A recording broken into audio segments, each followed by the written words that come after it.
you guys know, if you were an American soldier trying to invade the beaches of Normandy on June 6, 1944, you had a 20% chance of dying?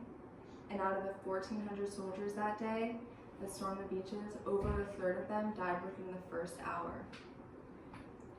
All of us in the room today have lived through a couple of wars, Operation Enduring Freedom and Operation Iraqi Freedom.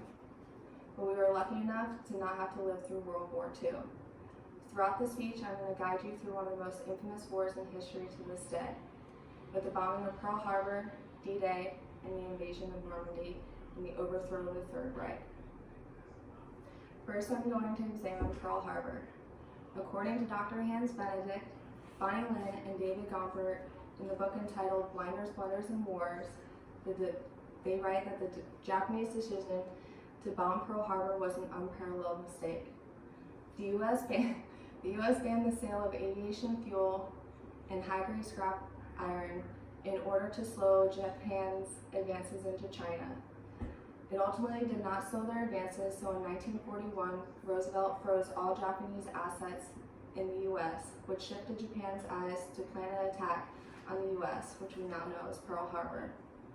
A day that will live in infamy, December 7, 1941, marks the day the Japanese planes descended on Pearl Harbor and took out much of the United States fleet.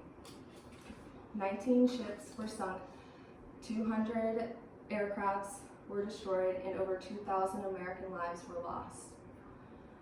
Congress quickly declared war on Japan, with Japan's allies Germany and Italy declaring war on the U.S. 3 days later. Unfortunately for Japan and their allies, they greatly underestimated the U.S. to quickly, strategically, and successfully mobilize. Which brings us to D-Day, or Operation Overlord. According to John Keegan, in an article entitled Normandy, 1944, he writes that Operation Overlord was planned by Roosevelt, Stalin, and Churchill, in which was the Allied invasion of Western Europe. And on June 6, 1944, the U.S. and their allies landed on the beaches of Normandy after creating one of the greatest deception plans in history. Omaha Beach, which ended up being the most heavily defended beaches on this day, is one of the most well-known battlegrounds and inhabited the most devastating battle. The U.S. having to deal with poor weather, ill-equipped equipment. They were also not ready for the greatest German weapon, the MG-42. The U.S. suffered many casualties, but in the end were able to breach the Atlantic Wall and move inland.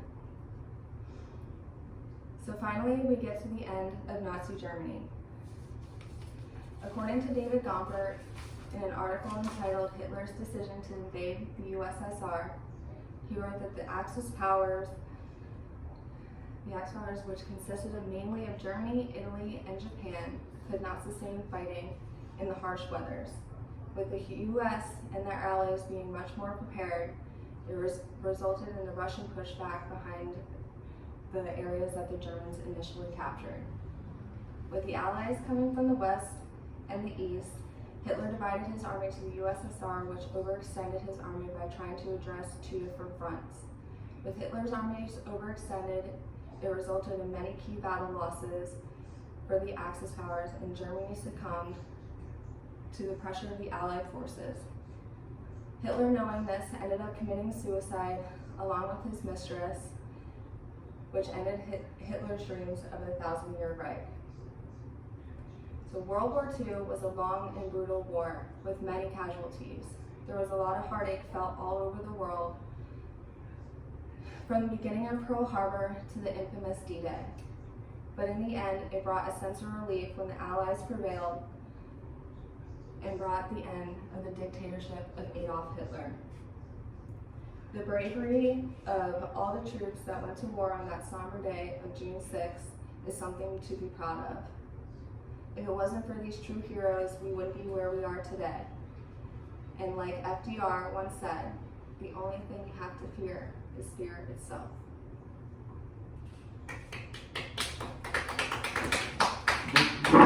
Encore!